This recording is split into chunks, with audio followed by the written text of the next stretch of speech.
Now अभी हम लोगों ने ये देखा कि अगर दो सेट की इक्वलिटी प्रूफ करनी है, जैसे A is equal to B, ये प्रूफ करना है। Suppose we have to prove that A is equal to B, तो हम क्या प्रूफ करेंगे? हम प्रूफ करेंगे कि A is the subset of B and B is the subset of A। अगर A B का सबसेट है, B A का सबसेट है, तब हम ये प्रूफ हो जाएगा कि A is equal to B, that is each element of A and the element of B are same. अब suppose second associative law. What is the associative law? Associative law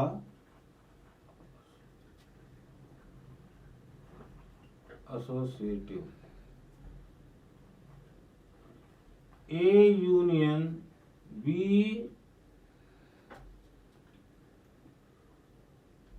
union B union C, A union B union C is equal to A union B union C। हमें यह prove करना है कि union associative law को follow करता है कि नहीं करता है।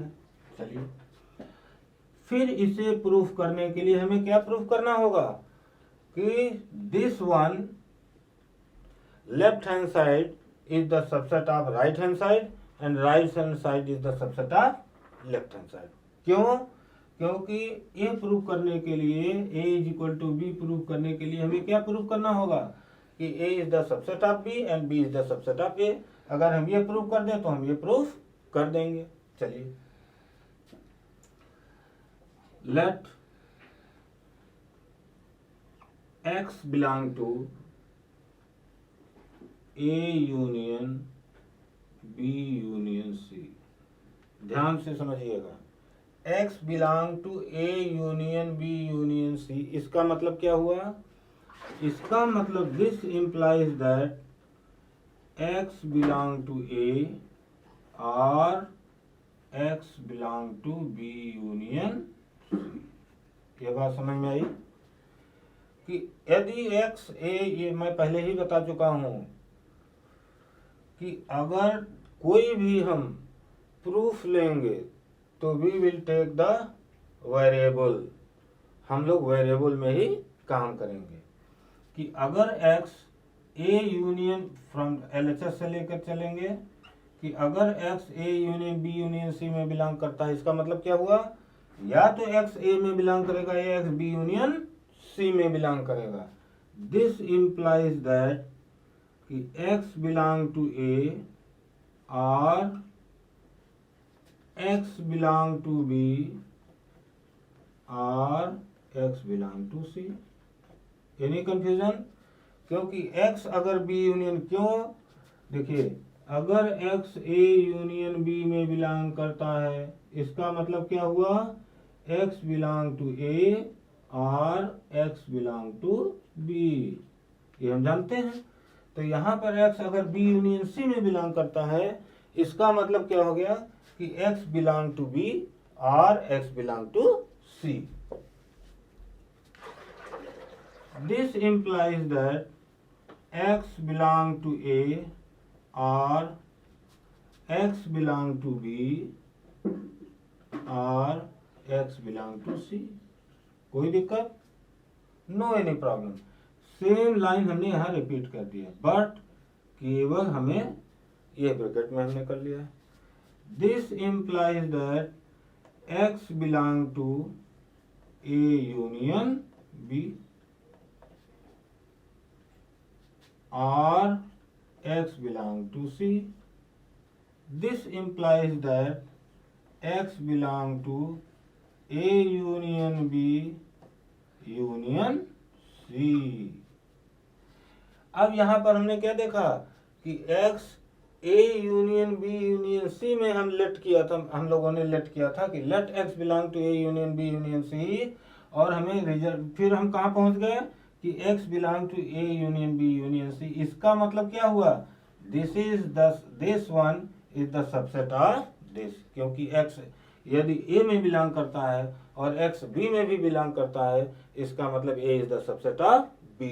This implies that a union b union c is the subset of a union b union c. Any problem?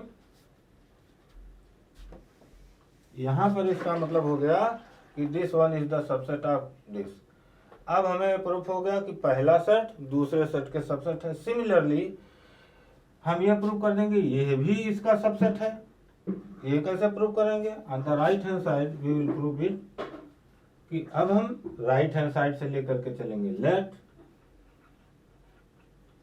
x belong to a union b union c,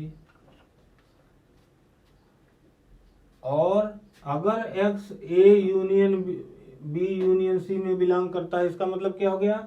या तो x इसमें बिलोंग करेगा और x belong to c.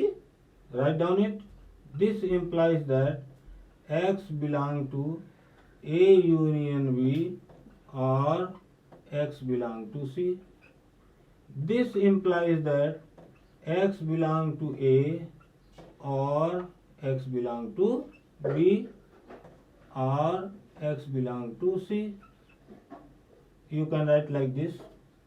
This implies that x belong to A or x belong to A or x belong to B union C, और this implies that x A में belong करता है या x B union C में belong करता है. इसका मतलब क्या हो गया? x belong to A union B union C.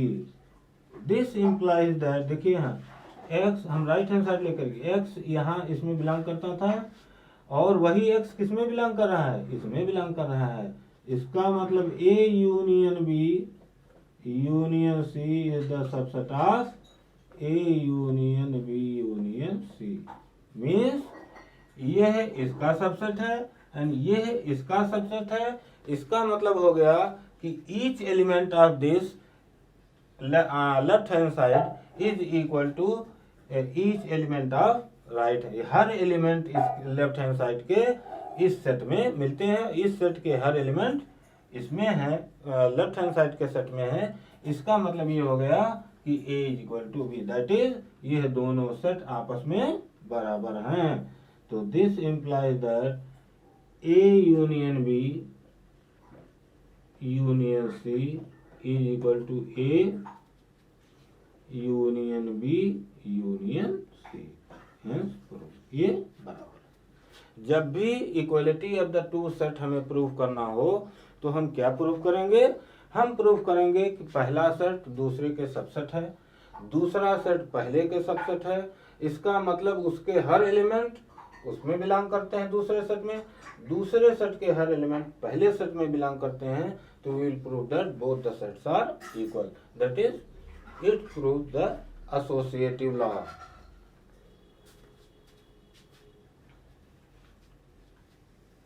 Now similarly we can prove the distributive law. What is the distributive law?